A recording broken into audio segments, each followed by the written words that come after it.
Hello, grapeseed friends. I'm Lisa. This is Marvin, and we are going to show you how to make some delicious apple nachos today. So, in order to make apple nachos, you will need to have, of course, some apples.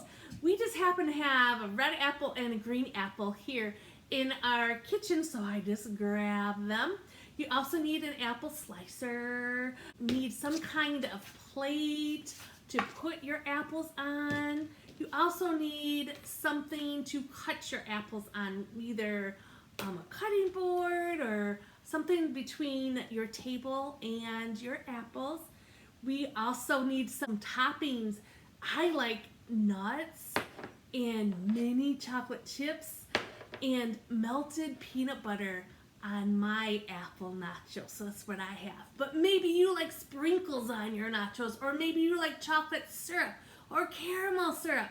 If whatever you like, go ahead and put that on your nachos. It is totally up to you. I also have a bowl just so I can put my cores in, and then a knife as well. Be careful with your knife. You will need an adult's help with that.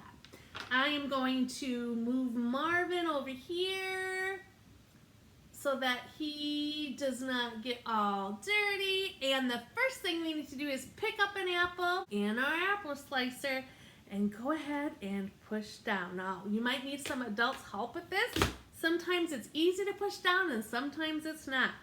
That one was a juicy one. I have juice all over my hands. That's pretty cool. Now we can see that's all sliced. So I'm just going to carefully do that.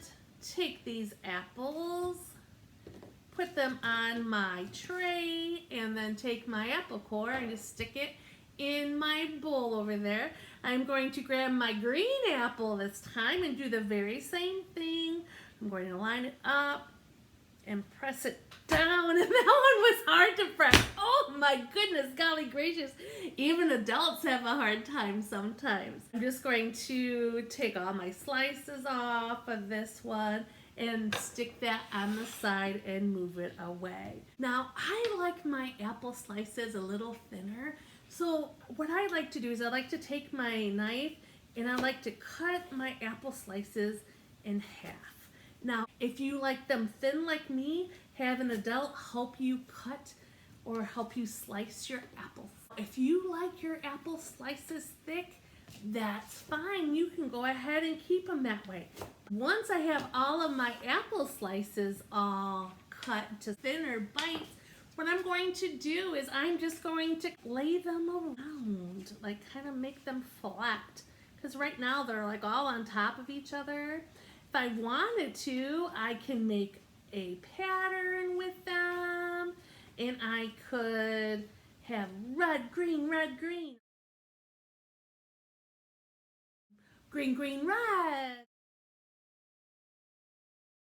red, green, green, red, green, green. It is totally up to you. Now comes the fun part. We get to add our toppings.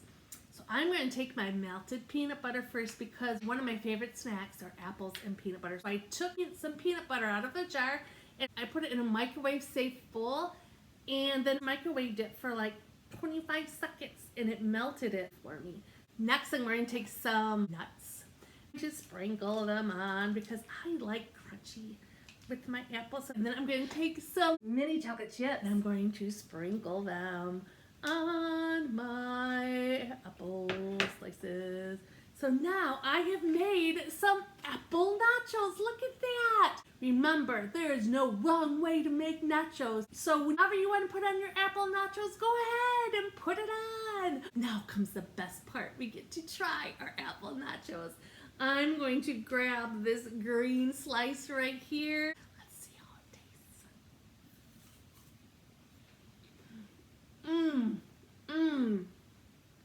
It is delicious. Marvin and I hope you have fun making some apple nachos for you and your family. Don't forget to follow us on Facebook, Instagram, and LinkedIn for more fun grapeseed activities. Enjoy!